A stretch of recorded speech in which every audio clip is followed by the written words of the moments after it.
tip. Good afternoon. It is March 24th, 2025. You're listening to a little column A, a little column B, hosted by Will Lemus, hosted by Zach Bishop. How are you doing today, buddy? What's going on, Will? Just everybody, big old deep breath, 4 full days of basketball. I'm talking, you get ready at noon, and you are not done until after midnight, 4 times in a row. I think it's going to take me a little while to catch up on this sleep, but it's the best weekend of the year by far. I was able to do a grand tour of basically New England and change locations every day, keeping it, spicy. My team is in the Sweet 16. Your team is in the Sweet 16. How are you feeling? I feel good. I'm entertained. I do want to break everything down into a couple sections where we're going to talk about my biggest surprise, my biggest takeaway, and then maybe my favorite moments, and then we'll do some picks. We'll just kind of tour throughout the whole bracket of all this because it's kind of hard to not acknowledge everything. There's a lot that happened. There's some things that were a big deal last week that are not as big of a deal this week, but I'm doing all right. I did have the late games. There's something a little bit stressful with being the last one, but I was able to enjoy most of the day leading up to it, so I still like the trade-off. It's going to switch up this week with our Michigan State game being early on the second day, but it's been great. I've really enjoyed the tournament, though. I think we have some really good teams out there. I think the lack of close games is what everybody's kind of pointing to, the lack of madness, and perhaps we'll never actually say this, but maybe we should be acknowledging that we properly seeded all these teams, that they're properly better than the teams that they were playing and that they were supposed to win. Will we ever look at it that way, or is it always just like, I want the madness, I signed up for the chaos, when does it start happening? I think there's always going to be a certain level that is clamoring for that. More of the casual fan that wants the crazy upset. I don't think that the lack of upsets is so much of the problem or the reason for complaint. Is just it was the lack of close games. Most of these games were blowouts, and even the Clemson McNeese game ended. If you just look at the final score, was close, but really that wasn't a close game. It, won by the lower seed, the underdog. But I think that was more of the issue. That just a lot of these games weren't close. I think in general, when you keep these good teams in and they don't get tripped up going forward, the games get better and better. Rather than you get a 15 seed that was able to get lucky a couple of times, and then all of a sudden it's just, we are in way over our heads. But I do agree that, and I like your positive attitude of looking at it as, hey, it's not that we just didn't get the madness. It's that, hey, when these teams are properly seeded, this is kind of how it's supposed to work. It's what you work really hard all season for, is to be put in a situation where you play a team you're supposed to be better than.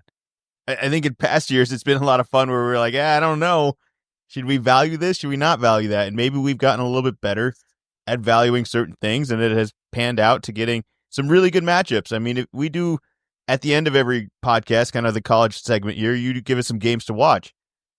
These last second round games, you would have gave us every one of these games. You'd be like, we need to watch every one of these teams. This is all really, really good matchups. So I still think we're having a good tournament here. I don't want to jump off the bandwagon of really, really let me down this year. Now, I will tell you what the biggest surprise was, and it was the biggest letdown, and you already mentioned it. It was Clemson. Clemson versus McNeese. The first half score is 13-31. And I know I hated on the ACC all year. It was just Duke, and I trashed everyone else with their bye weeks and all of this, but I kind of thought deep down inside that Clemson was a little bit better than this. This is going to be far the biggest surprise of the tournament so far, though, right? It was not the biggest surprise of the tournament for me, but I was in the building for this one, and the thing is McNeese has 31, in the first half. If Clemson has a normal game, you hold a team to 31, that's a pretty good half. It's just they could not score. They scored, I think, more in the final minute than they scored in the entire first half. It was just ugly. It was much more Clemson losing than McNeese winning. I mean, McNeese definitely stepped up with the defense, but I just thought that Clemson just could not find the rhythm, could not hit the shots. They have had recent tournament success, so it's not like it's a brand new team that didn't know how traveling was going to go. So I just would have thought they would have been more prepared, even coming from the weaker ACC this year. Definitely. one of the most disappointing teams, but I don't think it was the biggest surprise. I thought it was pretty surprising. I guess I refused to buy all of the same knowledge they gave me and warned me about with McNeese last year. It kind of came true this year where they were a spectacular offense. Now, there's a lot of storylines with this team beyond just being a successful first round winner. The sideline. Yeah, what were your thoughts on the manager? On the manager, on Amir Orakan? Yes. There's a vibe. There's some money. There's we should talk about the coaches portal of all this with Will Wade taking on the move here. But yeah, to just stay on topic of this guy, I don't know what to think of him. I mean, what am I supposed to not like this? Like, this is, I think there's a little bit of jealousy, but there's not hate, right? Like, I don't know what you could dislike. Oh, there's about definitely it's trending. Yeah, I don't get it. Do you want? I'm not in the hate category, but it's like okay, you have like a nerdy looking dude that walks out with the team, and I think it's there's an excitement level when you win, but when you get destroyed by Purdue, it just looks silly. They were a 12 seed. So I think you're allowed to look silly and enjoy the moment and be college kids, because these aren't adults. I don't think you can expect them to act certain ways. I think you can expect them to act exactly like that. So I'm not going to badmouth them. And it looks like he is also going to be moving on with Will Wade, who's announced he's moving on prior to the tournament, that he's going to NC State. We have a players portal that starts on a certain day. Do we need a coaches portal? Because this just seemed like, I mean, they won the first day too with all of this added in. So I just think there's got to be a better way to do all of this. Is this just the way it is, or should we put a different date? I don't think that you can police it, because if you have a rule, then there's still going to be exploratory talks. The problem with this is that the inner circle was not nearly tight enough, because it wasn't that Will Wade announced this. It wasn't that the schools announced it. It was somebody told somebody and it got leaked out. And it was pretty disappointing for that sort of news to get out before the tournament started. You couldn't have waited like a little bit longer. Then it finishes. Then you can release the news. It just doesn't seem great for the players. It's not as bad as it was in the past, because nowadays it's not, hey, I'm going to this other school. Good luck. You got to sit out a year for eligibility reasons, but yeah, good luck.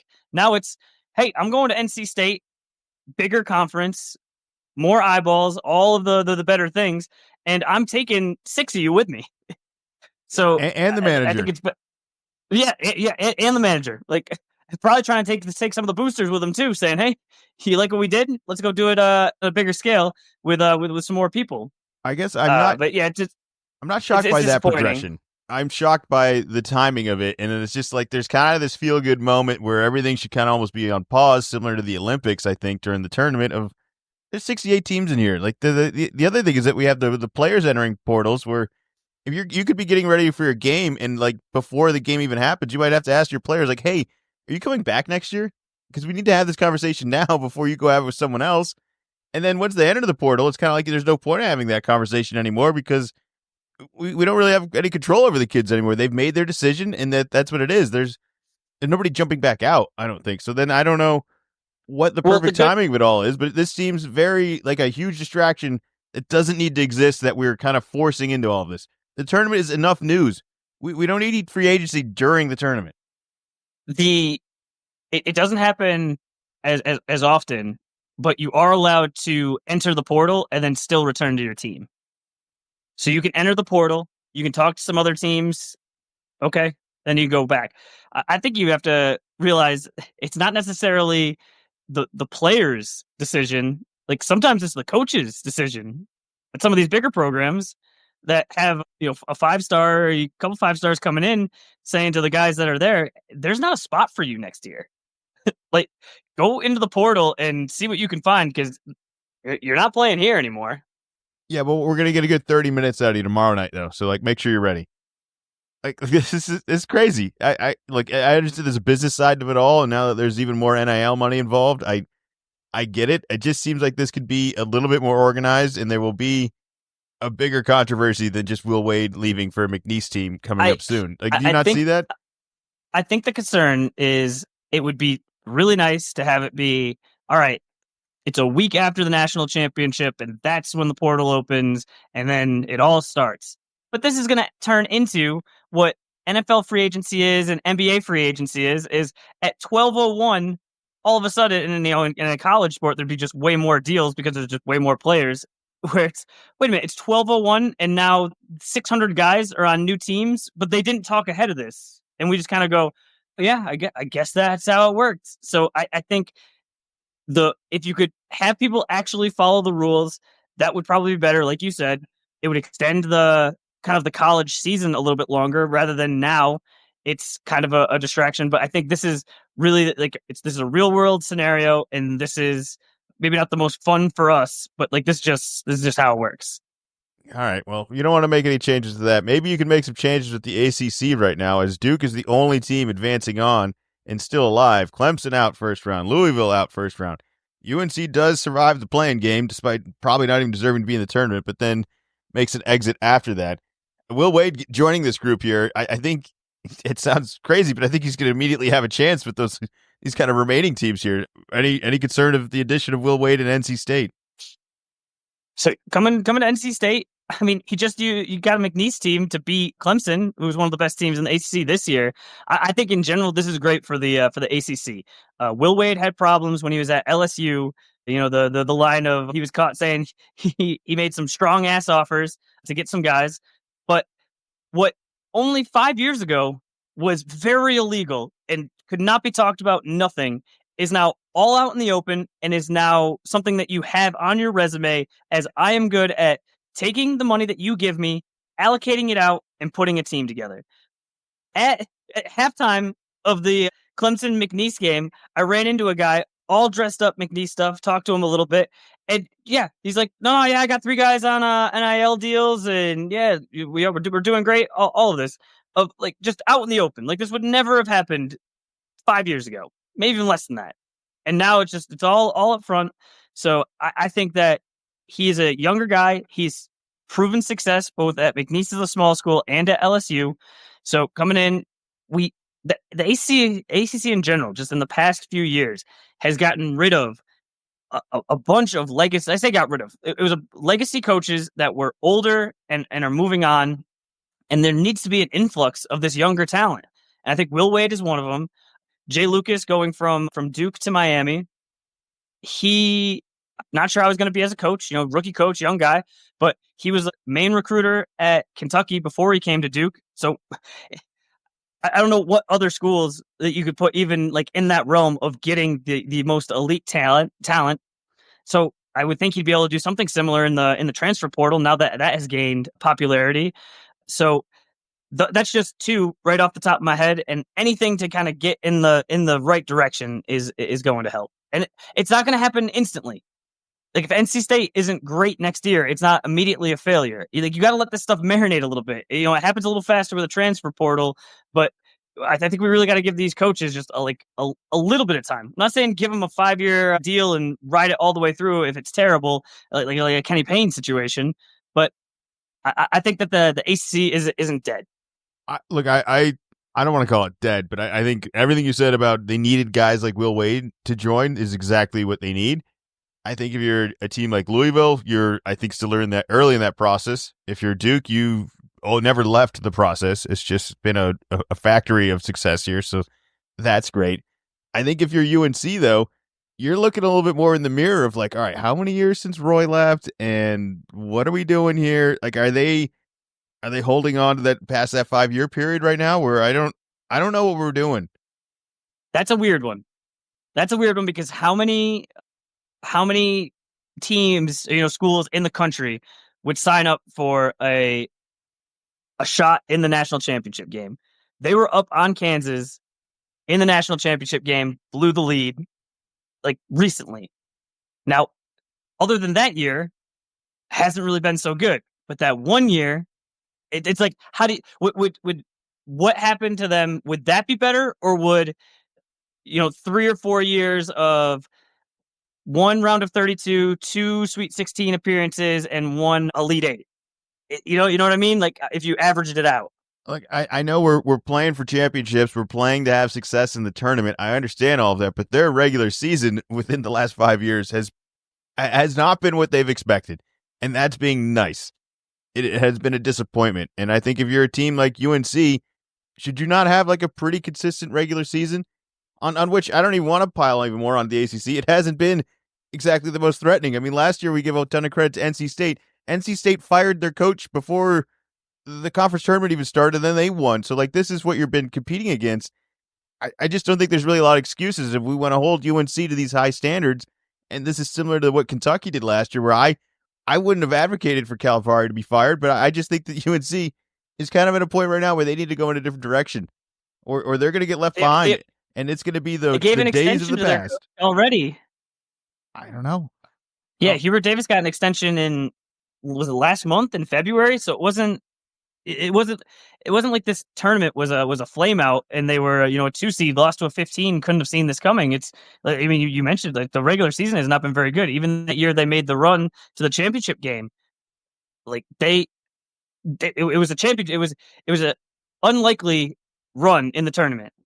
I believe they were an 8 seed. They were 8 or a 9 seed. It wasn't, they weren't a top seed. No. All right. Well, I mentioned any other coaching carousel you want to get to? Anyone else on the move? Sure. Yeah. So Will Wade's obviously the biggest one. Darian DeVries, he's going from West Virginia to Indiana. It's funny because he went from Drake to West Virginia last year and kind of opened up this D2 Drake story for this year. So just, moving on up for him. And then the other one, just talking ACC, Ryan Odom. He's going from VCU to Virginia. So talk about poaching from an in-state rival. But on top of that, do you know where he coached before that?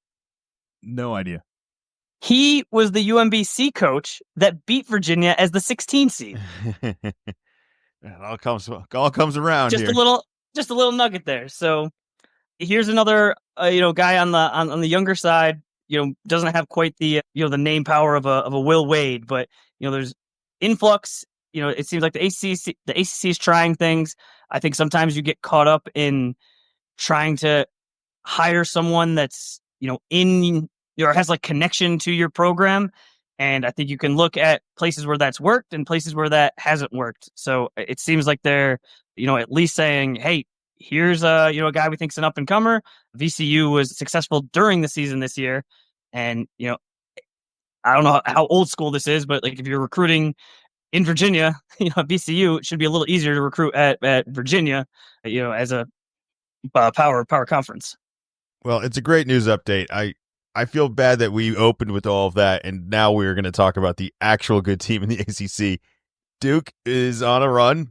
Coop is back. Looks great. Never a doubt. I feel comfortable with everything. Like the health concern, like coming into last week, is completely gone. Is it not?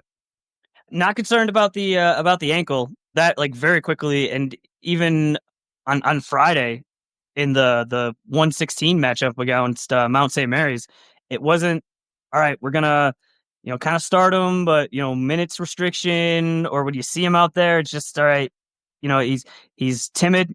He was going balls to the wall, man. And then in the second game, I just couldn't believe it's. Early in the first half, and just inadvertently, nothing malicious or anything, one of the guys on Baylor whacks him in the eye on a rebound. It's like, you have got to be kidding me. I believe it was Paulo a few years ago that he got hit in the eye and then couldn't see. It's like he couldn't play. Or no, maybe it was Zion. It was one of those, like a guy, like he's the star of your team, and now for something that almost seems silly, is like he can't play. And he goes to the bench, they show him standing, and I can't tell if he's standing to come into the game or if he's standing on the sideline. But oh man, did his eye look all sorts of messed up, but didn't seem to impact him. And he's very much rolling. He's fun to watch. No, they look good. They look good as expected. So nothing to be concerned there. There are other schools that maybe we'll take a second look at and being like, I don't know if I love all of that, but my is that it for the Duke? We're going to move on to my biggest takeaway, the whole tournament so far. Sure. So my biggest surprise was the lack of close games. My biggest takeaway was the Big Ten being undefeated in round one. Everyone advancing on. Like even Illinois, who you can say what you want about it. UCLA, who we've definitely haven't been the biggest fans of, managed to get one win out of all of this. And look, not everyone advanced, but we do still have Michigan alive. We have Michigan State alive, Maryland alive, and Purdue alive. I thought this was a pretty pretty impressive thing that I don't think I would have seen coming. And if I had recommended, filling out your bracket anyway, this would not have been on my bingo card. So I'm just giving a little bit of a victory lap for the Big Ten. Do you have a favorite of the bunch that's still alive? Looking at it now, Michigan in a tight one on in the first round game, and I had said on the podcast last time of, hey, they're in these close games all the time, and sooner or later, like, this is going to flip on them. But now I'm wondering, like, is this just what they do? I mean, Dusty May is a good coach, and are they just like ready for this? And in any close game where some other team is wondering, oh, this is kind of new, they're ready to go. They're like, oh, yeah, this is just a normal game. It's one possession with a minute to go. Okay, yeah, here's what we do. But I agree. I did not expect the Big Ten. I think it was mostly it was like, Michigan, they'll be the one that gets upset. All of a sudden they're going to run against a non-Big Ten team and not going to be distracted by their voodoo. But I think if I'm looking at all of the Big Ten teams, I still have to have Michigan State at the top. All the same concerns happen. All the same concerns happened in the first two games, where weren't doing well in the first half. Second half comes, they're able to take care of business. But I think that the comparisons to St. John's could happen, where your best player is cold, the shots aren't falling, you're not able to get all these 50-50 balls, and we already know the script when it happens. It just they were able to overcome it so far. Quick counter. We just Chase had a terrible game. Chase was not only 0 for 9, but had 3 air balls, and one of them was a 3 where it was like, hey man, if you make this, we're just gonna walk and rage out of this thing. If you make this 3, this game's over. And he airballed. So I already feel like that game happened. My scare is gone.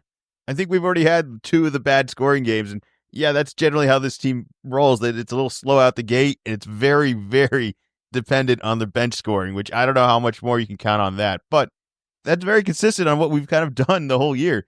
I wrote down quick little things. I thought Michigan is the hottest team because they just haven't lost, and it's still going somehow. Michigan State has definitely been more than solid. We should probably talk about Maryland and the buzzer beater over there. That's been one of the better games of the whole tournament. Little extra step there. Or is it a travel? Is it a gather? I didn't think it looked that bad until you slowed it all down, and then it looks a little bit silly. But I thought that was a great game, and if you're Maryland, again, you got a really good player, and you got 2 wins, and you're still alive of all this. Wipe out all of that and forget the past, and we're moving on for another day. If you're Purdue, here we go again. Again, similar thing. If I can't believe it. Here we go. We get through 2 rounds, and now anything can happen. I love Michigan State of all of this, but I wouldn't be shocked if any of these other teams continue to have some success as well, because they're winning close games. What do you think of the Maryland buzzer beater? Loved it. I don't like Maryland. I don't really have anything from Colorado State. Watching it live never crossed my mind that it was a travel. Watch a lot of basketball, and I agree with you. Is once you slowed it down, is yep. In the NBA, you have the gather step.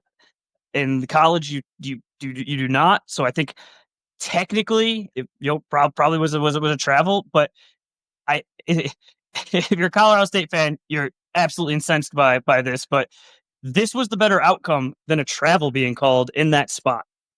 Oh, a million times. Yeah, no, for sure. And obviously you want to get everything right as much as possible. I mean, there's already way too many reviews. We can't review every single thing as much as they would love to do that.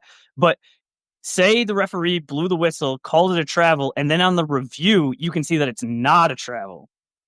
I would rather err on this side of, okay, might have been a little extra something, but the basketball part, the guy's still playing defense, you're still there, rather than referee making a call and just ending things. I still feel like Maryland should have won the game, so I'm all right with however it had to play out. But it was a great game. We didn't have a ton of close games, so it was certainly satisfying.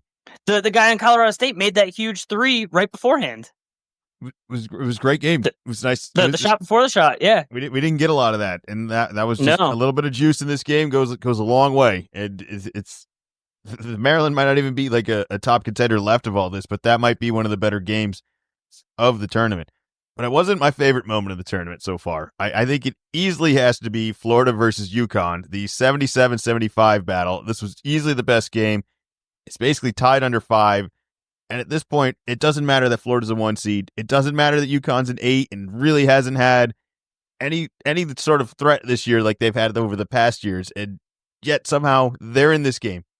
And it's tied under 5. And anything can happen. Anyone can win. I thought this was a spectacular game. Florida ends up winning in this whole thing. And thank God the witch is dead, man. Like, I should play the ding dong right now. Finally. Because, like, ding dong. This was so close. It could have gone any other way. It seemed like it was going to happen. And it seemed like, well, when does this story actually end? And it's finally over. Your thoughts on UConn just barely falling short.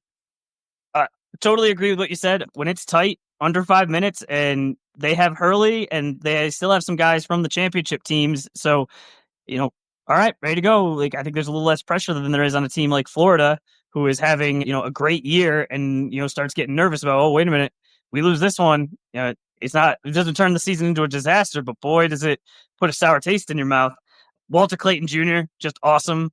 But the funny part is down the stretch, what killed UConn was Florida could not make free throws. So you figure you'd be a little more prepared for it, but they could not get a rebound twice on free throws.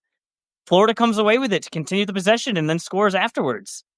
So that was the problem. As you would imagine, Hurley does Hurley things afterwards and complains more about the referees and curses and just generally a madman. I've heard that UConn Communications is trying to get that guy that leaked the video, get him in a bunch of trouble, but it's like cat's out of the bag now. When he had the actual press conference, much more subdued, lot more emotional. I don't think it's ever the issue that he doesn't care, but to me, if you're complaining about the referees without it being a very clear something happened and we're going to review it and everybody's talking about it, there were no like specific calls in that game that everyone is talking about today of, oh well, this one went out of bounds and they reviewed it and they messed it up. And just complaining about the referees to me is that's fan behavior. That's not coach behavior. Maybe as a player, because these are young guys, but especially in this situation, to be complaining like that, it's just you're the coach. You're the coach. I get that the game just ended. You've coached hundreds of games. Never too high, never too low, and it's unfortunate for you that you lost. But to try to blame the referees, just you were yelling in the stands earlier this year or at referees that you were the best effing coach in the league, and now at this point you couldn't get the job done, so you're blaming somebody else. I don't think that's fair. I think if you put this video on any other coach that lost this week, you get the same reaction, you get the same complaints. It's just unfair that this is out. This should have been a private moment. And even with all of that being said, it should have been a private moment. This wasn't like a keyhole cam with him in the locker room. This was in the tunnel. I'm sure people that were in the stands right there could still hear it. It wasn't private. Look at all the people that were around. All right, but no one else had their camera out, and they don't allow cameras there for a reason. So it's more of like we have rules to prevent all of this. We have rules in place to not have these sort of moments. If you want to have a camera there, have a camera there for every other team. You'd get the same reaction. Did you not see in the ACC tournament when Coop goes to the back with a busted ankle, all the cameras that were back there? That's during the game, not after the game. Shouldn't that have been a private moment? After the game, you should be able to walk into the locker room with privacy. And I'm telling you, put a camera on every loser coach that walked out, you'd probably get the same reaction. On top of, what are we learning here? This guy's been a psychopath on the sideline for the past 3 years. There's no new knowledge gained of all this. You're looking at him differently because of this, not because of the antics he's done on the sideline for the past 3 years. This isn't any new news. This guy's an insane competitive person. Of course he's a crazy person after a loss. He hasn't lost in 3 years. You know what that's going to do to your head? He's a crazy person. You know what? They still covered the sspread. He's insane. Maybe that's what he was yelling about too. And he knew. I bet you he knew he covered too. Well, it's pretty public knowledge, but I don't know. But I don't know if that maybe it's that it was conference tournaments. I feel like I've seen that angle, or maybe it's the NBA and I'm conflating the two. But it seems like when they're walking through the tunnel, that is like not an unusual view to see. And this wasn't some sort of secret in the locker room, grainy video where this really shouldn't have got out. But and the way they said it was a private moment between coaches. Like the Baylor coach, it's like, what are you talking about? Like, we're trying to play our game. Like, don't talk to my players. I just think you get the same moment in every other locker room, in every other situation. That's exactly like this. With any sport too. I don't think it's just this. I think we already know enough about this guy that's kind of the behavior I expected. I wasn't shocked by it at all. I'm not shocked that this guy's a sore loser. I'm not. It's like, I don't know why you need to be. I don't know what evidence there is that you thought this guy was going to be like the I'm not calm saying that professional anything's at different. the end of the game. I think that this should not make you likable. So you're upset that this guy's had success, that now that he's lost, that we need to pile on to his failure. I don't know if that's fair really either. Like this isn't. This isn't going to go on his resume like it's 2 championships. This is nothing. The season's over. We'll try again next year. I don't think it should be applauded that he's a madman. That's fine, but he's got 2 championships, and that's what we're applauding him for. And the madness comes with it. If this was a few years ago, and Coach K is on video yelling this out to the next team coming on the court, like they would have stopped the tournament, and this would have been leading off Sports Center, like it would have been everywhere. Yeah, Coach K never swore. He's a real clean guy at the sidelines, I'm sure. Yeah, these guys all screamed. I mean, you want to go back to Bob Knight? These guys are all crazy people on the sideline. There's no reason they should have a camera after their most emotional loss that they're going to have all year. Nobody's going to do well with that camera in their face. Nobody. I think you're a coach. You're getting paid millions of dollars. You have to you'll be aware of your surroundings and just being a crybaby.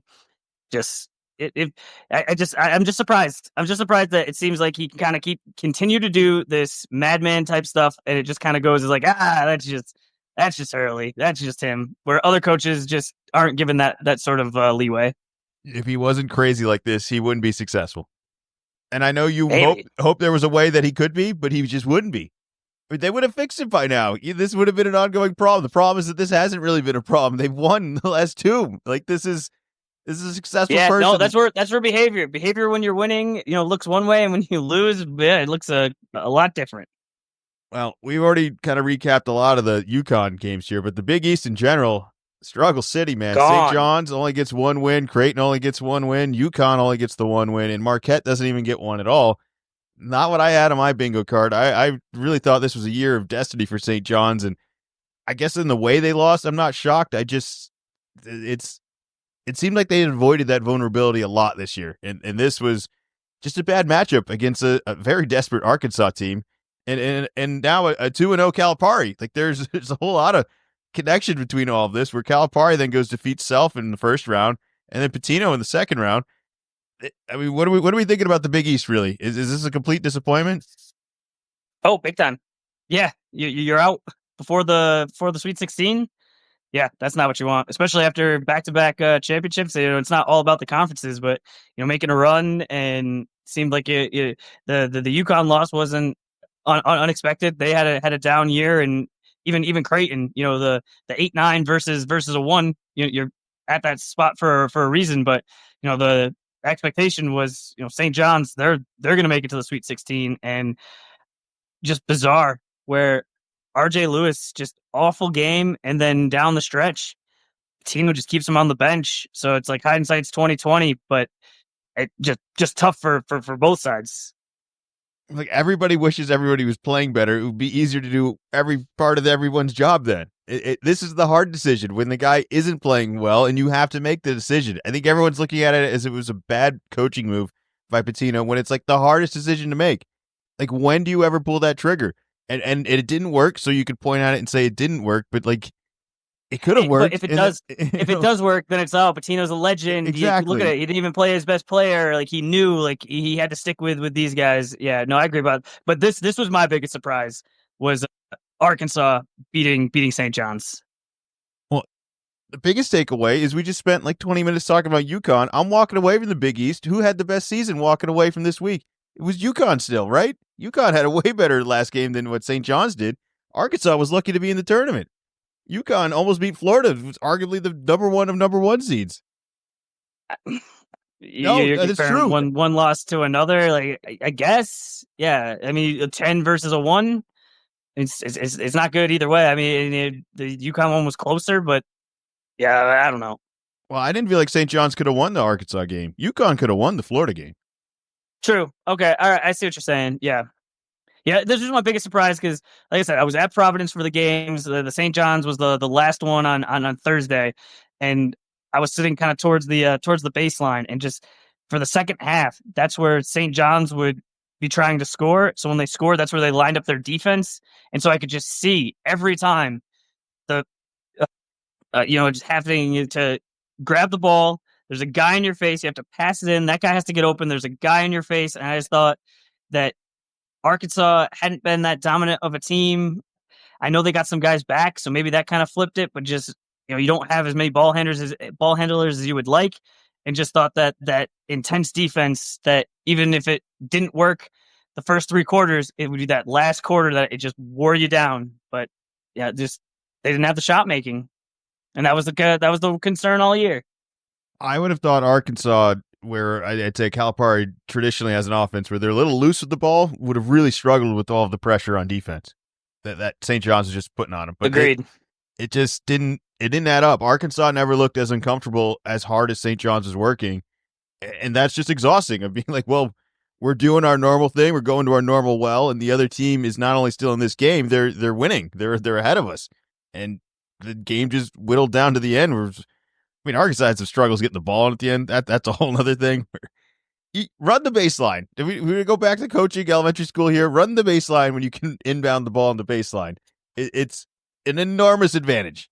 It's such a disadvantage to not take the baseline. So the fact that Arkansas had to take 3 timeouts at the end of the game just to kind of close that out was a little nerve-wracking going forward. But going forward within the SEC, we got a lot of teams left here. Kentucky's got 2 wins. Auburn's got 2 wins. Florida's got 2 wins. Tennessee's got 2 wins. Alabama's got 2 wins, and Ole Miss has got 2 wins.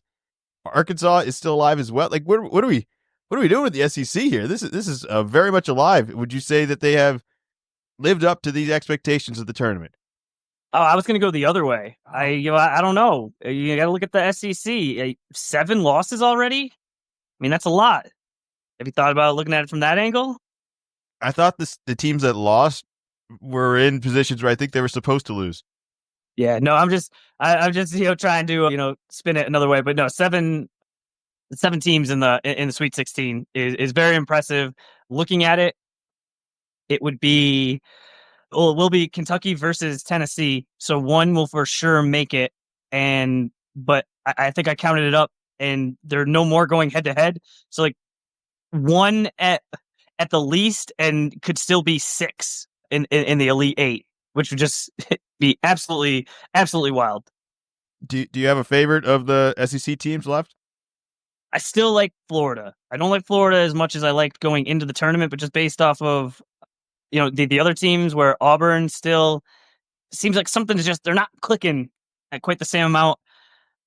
Now I'm blanking on his name, but the kind of crazy guy, he fell on his tailbone, and it was weird, his emotions after kind of towards the end of the game, where they were going to win, but he still seemed sad, he knew maybe I'm more hurt, or I don't know. I don't want to speculate too much, but so I haven't seen that dominant Auburn team that we saw more in January. Yeah, I'm worried about Auburn. I think they're still vulnerable. I think Florida is the team to go with, as you said. If Tennessee is able to get through Kentucky, which is just maybe more of a personal journey that they need to accomplish rather than just a tournament success, that could really have me looking more at them. But I just think that's a matchup that we're all right. You've already lost twice. Kentucky's kind of playing the best ball they've played all year. They actually played some defense for a couple possessions in the last game, and that takes this team to a new ceiling where offense was never a problem. And if you kind of own this other team and you're playing well, what am I supposed to like about Tennessee? It seems crazy to me, to go into all this and be like, yeah, Tennessee's going to figure it out this time. Do you think that's going to happen? They could figure it out. I don't know how they didn't figure it out the other 2 times. I'm pretty sure that they're favored in both those games. They're going to be favored in this one. I don't know how to explain it. That's why I've been low on Tennessee all year, is because I watched the 2 Kentucky games. Well, Pope is still in the tournament, Calipari is still in the tournament, and BYU is still in the tournament as well. So there's this kind of a full circle success. Can you think of any other rotation like this where from last year they were all pretty good teams in pretty good situations? to this year all still being pretty good teams in pretty good situations. This never goes right. No, it's never win, win, win. The thing too is I got to put it more on the on the coaches, just on pretty much all of the Kentucky guys from last year went to Arkansas. The Kentucky team was like all new, and BYU, new. So it's not like the coach came in but retained the team and was like, oh well, the team was successful last year, so it'll be successful this year. But no, yeah, pretty odd. I don't know if it's just defeating the odds or what, but yeah, good for all of them. Is this going to be more of the trend of the success that you want to have, where, hey, we brought this guy in year one, which we just talked earlier about how we want to give guys, a couple of years to, actually build something. Here, all of these guys, year one, we're into the second round of the tournament. We got 2 wins already. Is this the new standard? I think it's nice when it happens. I think if you expect this to be the standard, you're gonna be disappointed most of the time. Yeah, that seems fair. But it does seem like at least it's possible, and that all of these guys did it in situations that everyone would have been like, you can't count year one. And you can easily count year one for every one of these guys. All right, moving on. Let's talk. I think it helps too that all of or I'm not sure so much about BYU, but for sure Arkansas and Kentucky, the expectation being like, hey, good chance they're going to struggle this year. So going from, hey, they're going to struggle to, hey, they're in the Sweet 16, they've already exceeded the expectations from the start of the year. Not from midway through the year, but from the start of the year. Well, BYU isn't the only Big 12 team left over here. So we've got Houston still alive. Texas Tech looks really good. Arizona, you feel a little nervous about them? They had a little juice going at the last of that last game there. That could have gone somewhere else. But there's some really good teams still left. I'm very excited for all these matchups. I think Houston's still above and beyond like these other teams here. But between Texas Tech and BYU, which one of them you think can dance a little bit longer?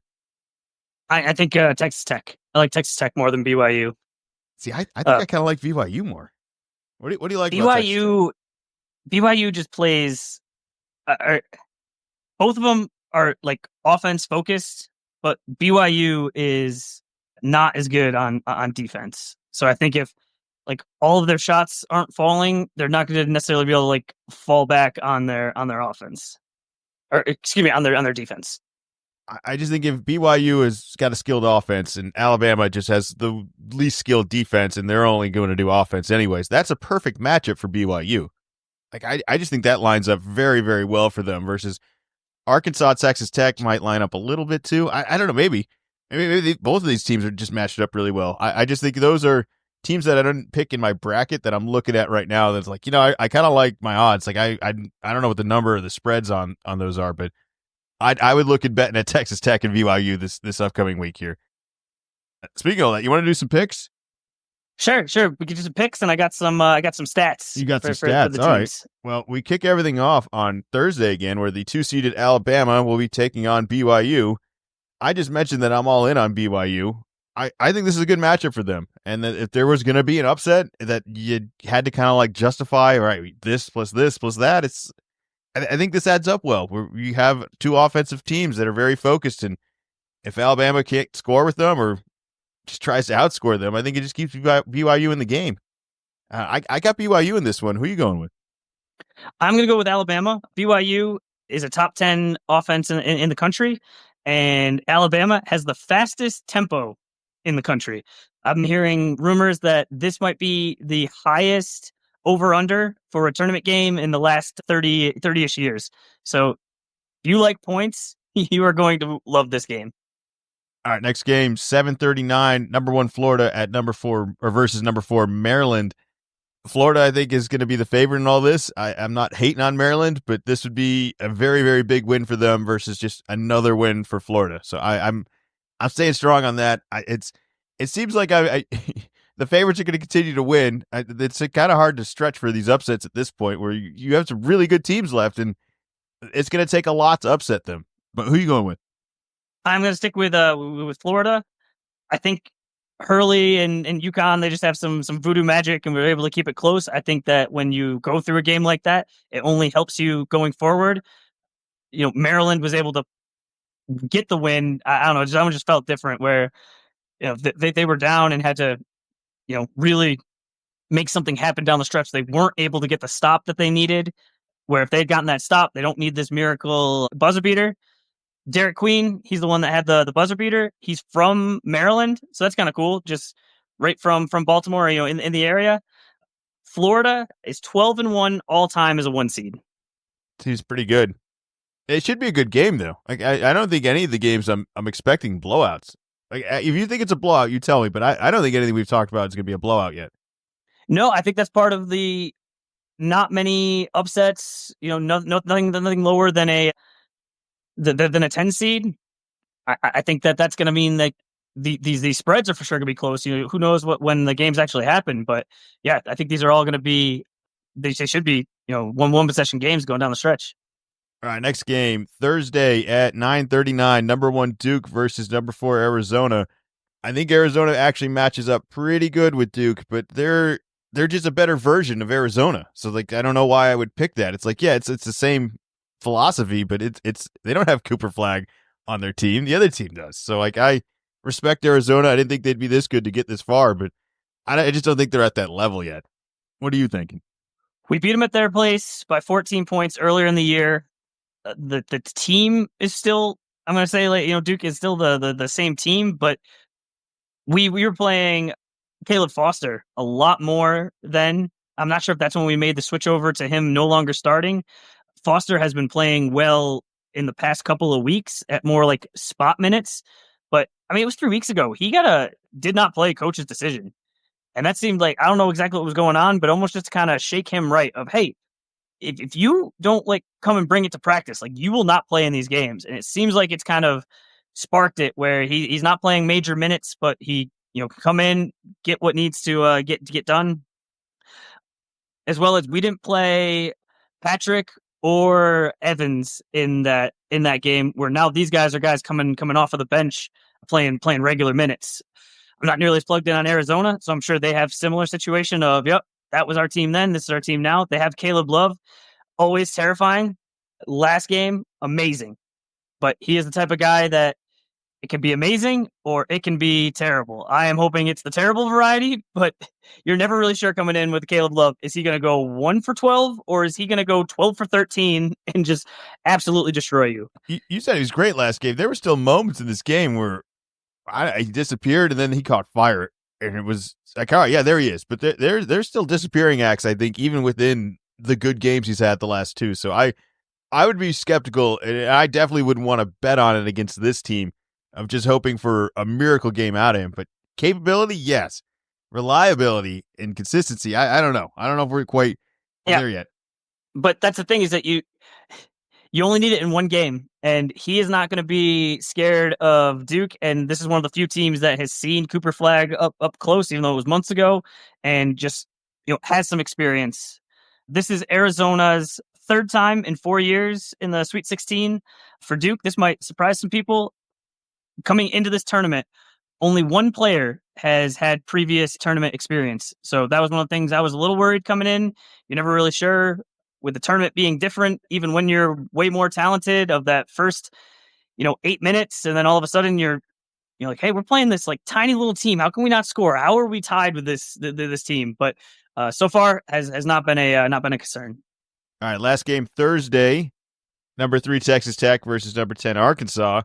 I don't know. Could Calipari keep the momentum going? I mean, we've counted them out this far. I didn't even think this was a tournament team very well into the year.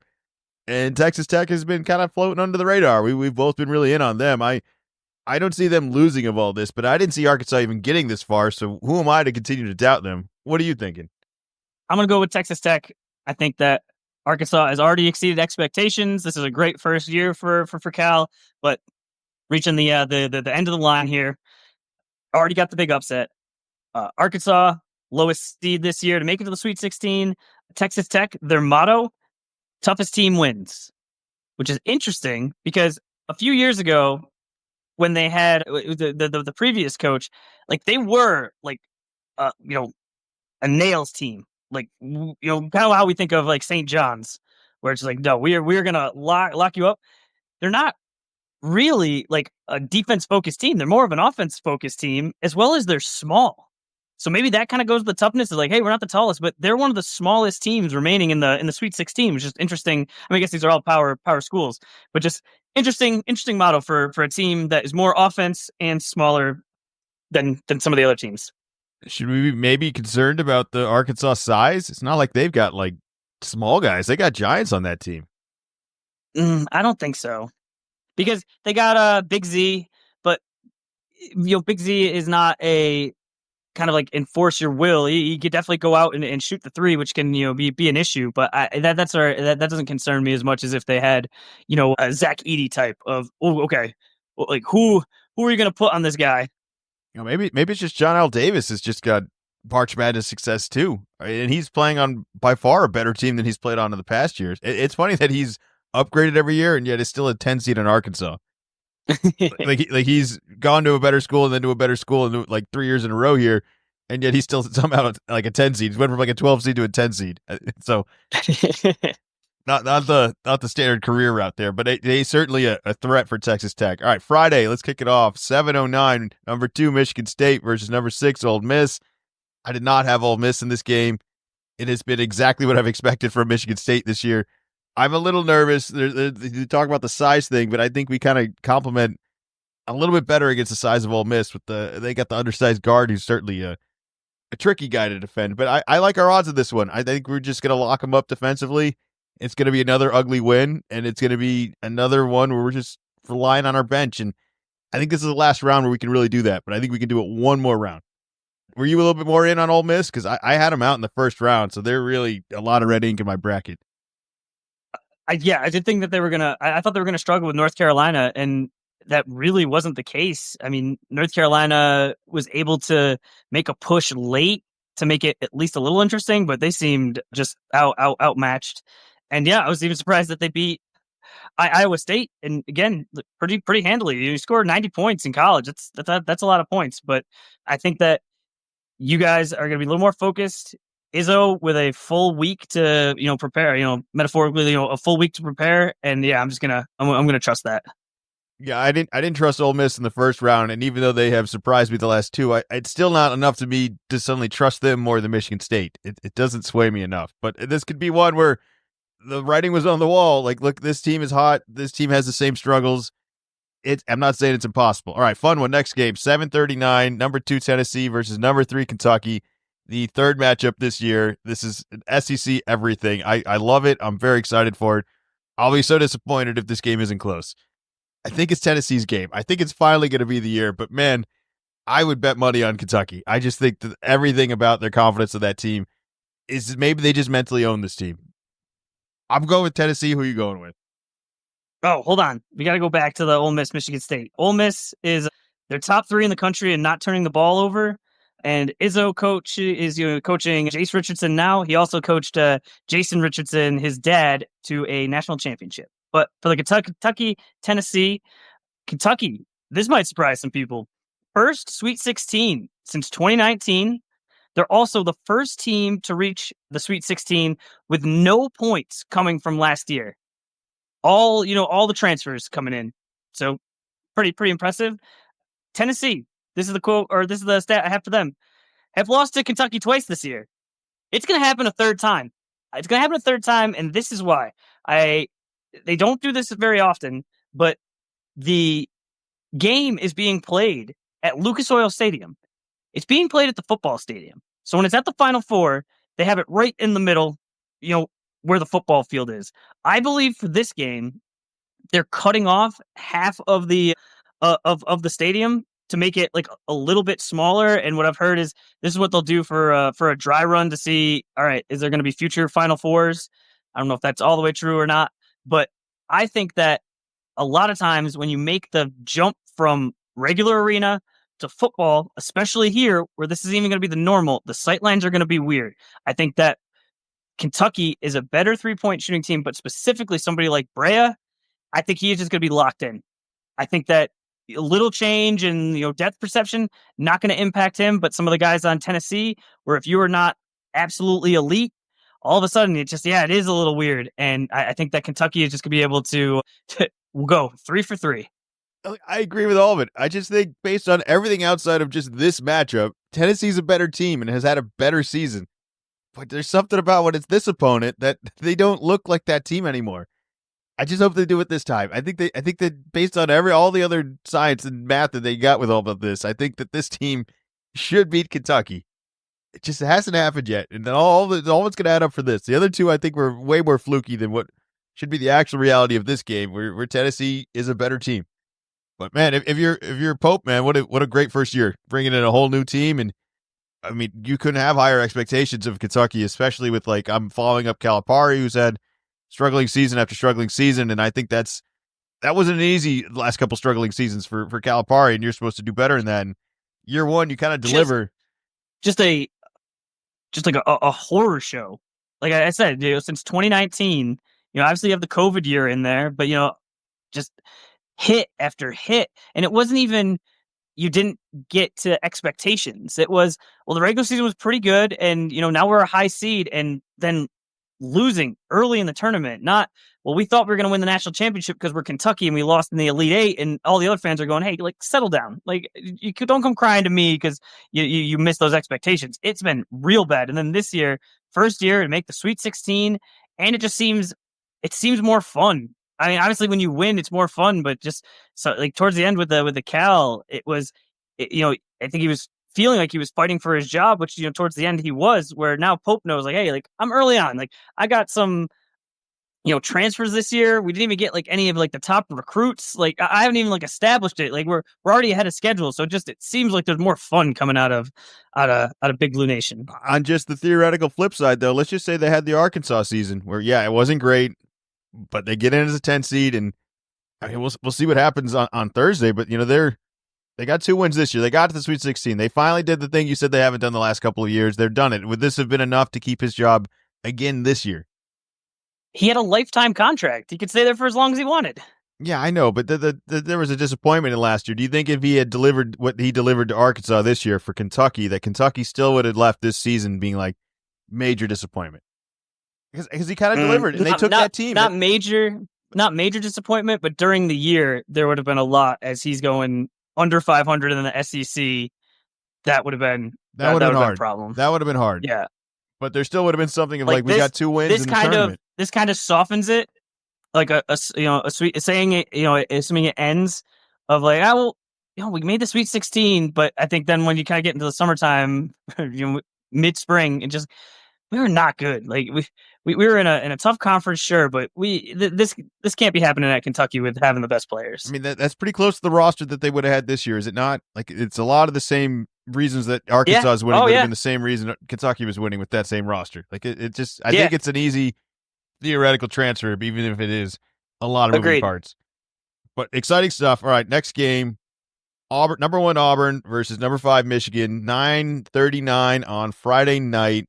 Auburn continues to be, I don't even want to say continues to be, but just there's something off about the team still. I don't think they figured it out, and maybe they could figure it out this game and I can gain all the confidence back to it. But there's a whole resume of success this whole year and just a bad taste in your mouth over the last couple of weeks that is really starting to mask a lot of stuff. And I don't know if it's just maybe a hot Michigan team that's getting me a little scared, but I'm going to pick Auburn, but I would not be shocked if this team just doesn't deliver this week.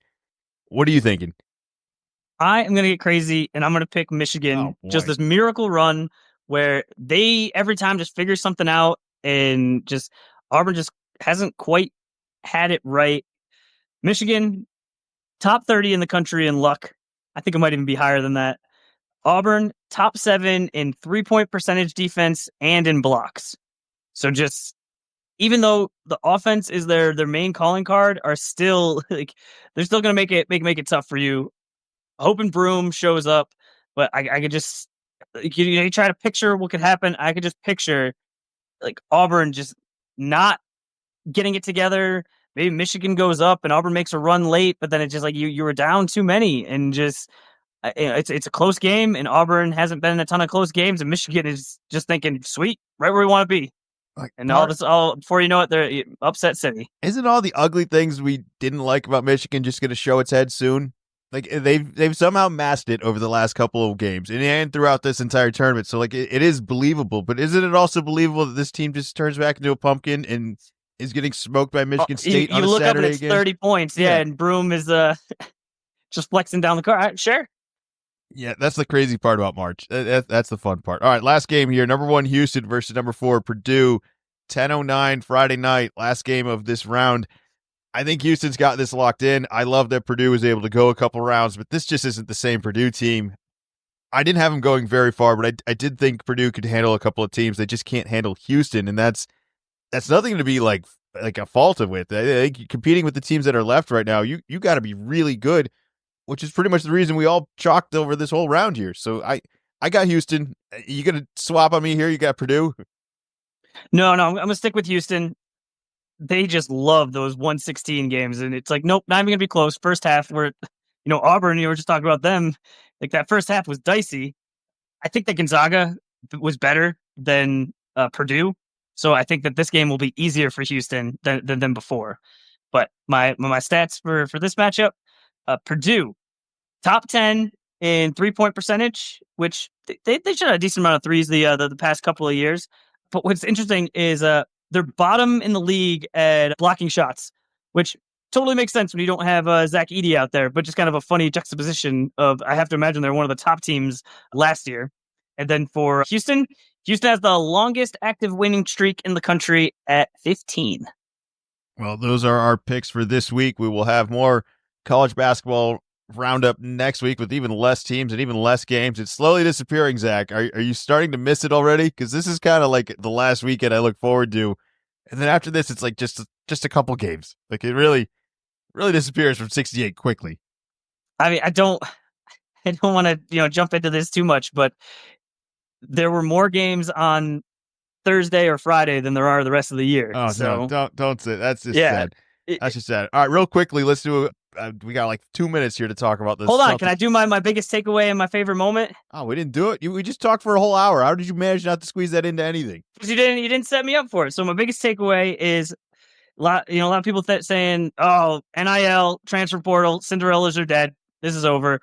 I don't think that's the case. I think that this is going to even out the whole argument that, oh, well, the big schools have an advantage because they have all the money. Newsflash, the big schools have had the advantage this whole time because they have all of the money, whether they're giving it directly to their players or they have the best coaches, the best planes, the best everything. This year, it has way more to do with the top 4 teams are just way better than they've been in past years. So this is just more of a 1-year blip. Don't worry about it. We'll get more upsets in the future. If we always got upsets, then they wouldn't be upsets. So you got to have a year like this, kind of resets it. Then next year, when 2 14s win and a 12 goes to the Final Four, it'll be like, oh, look at this, crazy. Favorite moment was yesterday when Tyrese Proctor got like dangerously hot to the point he had made a few threes in a row. They were trying to over close out on him where he pump fake, just go to the side. I'm texting people going, man, this guy is on fire. And then after saying that, I think he still hit 3 threes after that, setting a bunch of records for the past 3 games for threes, for Duke, as well as, the past 2 tournament games. He's up there with some really good previous Duke players. But yeah, that was my favorite moment of the tournament. We couldn't squeeze that in the whole hour of this. Now I got no time to talk about the Celtics sale. We gotta get out of here. You got your. We got curfew. plenty of time to talk the Celtics. All right. Well, you're the one on the curfew, not me. All right. What do you want to talk about the Celtics? That they sold $6.5 billion. Did not go to anyone I think we expected. It did not go to a name I even recognize. It did go to somebody, I guess, local, or at least claims to be a very big Celtics fan. There's not a lot of information beyond just the sale happening, and I haven't really done a deep dive into the personal characteristics of how I'm going to judge the owner of all of this. But it is a change in our team, not just any team, and in kind of a landmark sale of $6.5 million is what we're setting this at. Does not come with a stadium. Whew, expansion is coming soon. I don't know what those are going to sell for, but biggest takeaway from the Celtics sale. Record sale. Like you said, went to Bill Chisholm. Don't know too much about him. Know he's in private equity. It makes me nervous. We have this team. They're set. All the guys are under contract. all the main guys for multiple years. I realize there's all the, talk, they made it way harder to, keep teams together, but, there are penalties, but the majority of it are financial. So now you have this new guy that came in that just spent a bunch of money to get the team, and now people are going to tell him, you need to spend more money. And one of the things is these very rich businessmen, they don't really, I don't think, want to come in and say, yeah, well, I spent all this money, but yeah, you take care of this. I think they want to be involved. We've seen it almost every time. Was it 90% of the time? An owner comes in, there's a move, thinking he's the smartest guy in the room. There's another team that's laughing. I really hope that we have the infrastructure. I think that we do, with Brad, with Zarin, as it's not just the team is set. It's like team is set. We got a coach. We got the the executives, the GMs, all of that. Like, this is turnkey. Don't mess this up. And I just change at this point. It just makes me nervous. All change makes me nervous. But I'd also, and I've been trying to think of a way to say all of this by saying, we kind of, regardless if we did a sale of the owner, I think we were going to be worried over the next couple of years regardless. Like, even if it was the same owner, it would be having the same financial problems. And the idea that we're bringing in a new guy that might care a little bit less versus the old guy cared a whole lot and now is selling the team, it's like, how different was it really going to be? So, like, I think regardless, we're going through a really hard time over the next couple of years, that this is going to be really hard to keep this window alive forever. And that's just the rules of the NBA and the way the contracts are set up. We could certainly come up with a new way to rebuild all of this, but what we need to just take advantage of, and we are this year, is that these windows don't last forever, and that sales of teams can happen, injuries can happen,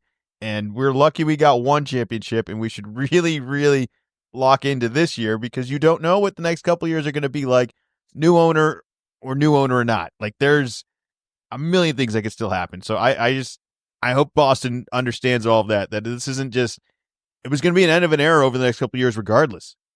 We got to figure it out this year and not worry about the next couple of years. And I don't think it has a whole lot to do with the owner. Yep. Yeah, it says Wick's going to stick on for 3 years. It sounded like this is a little more formal than the Cuban deal, but the Cuban is not involved. And I can't imagine how this would work. Of one guy used to own the team, now the new guy owns the team, and both very rich guys trying to decide the future of a team. Sooner or later, someone is the one in charge, and he's the one that gets to say, you know what, I disagree with you, this is what we're doing. I think success will fix that. It's failure that starts to really become a problem, where he's like, I just spent all this money on this team, it didn't deliver, we need to make some changes, and that's where it gets dicey. Versus if it continues to win, and he's like, I bought a winning team, it continued to win, why would I do anything? Like, this is keep it going. So, like, winning this year, the case. Winning this year almost really does set that standard, I think, where I don't think you could blow this team up. I don't think this is like the 98 Bulls where next year it's the last dance of like, well, there's just no way we could ever afford all this. This is the year and I'm done. Like, if we continue to win, it would be ridiculous if we were unable to run everything back if we continue to win. I think we have to just find a way to do it. And if we end up losing other guys or not being able to pay some of the younger guys that have been pretty good, or we got to lose older guys and rely more on younger guys, I look at like Denver right now, where they weren't able to pay a couple guys and they got shy with some of the contracts, and they're not really back in it without those guys. So we paid all these contracts and now we're complaining how expensive it was. It's like, well, we could be the other team that doesn't have the assets. So, like, I'm happy with where we're at. I don't know what it's going to be over the next couple of years, but I like our chances, and hopefully this owner feels the same way and treats it the same way. Anything else for the people out there? Very excited for March Madness to continue. Monday's always a rough day, so hopefully you're able to make it through. Then you get to listen to the podcast, and by the time you listen to it, just a couple of days, and we'll get more basketball. All right, remind everyone to subscribe. Little of column A, little of column B. You can follow us on Spotify, YouTube, and our Facebook page. And you can reach Zach on his X account, which is WickedZman24. Thank you to everyone that joined the bracket. You all still have a chance. Zach and I are in the mix. We're not that far from each other. There are some favorites, though. Best of luck to everyone, and thanks again for signing up. Big prizes coming soon for all that. We'll keep everyone updated until next week. Whew, more madness. Hopefully the games are better. Agreed. Over under 2 overtimes this week. Under. Oof, no, I'll take the over. Give the people something to cheer for. Damn. We'll be back.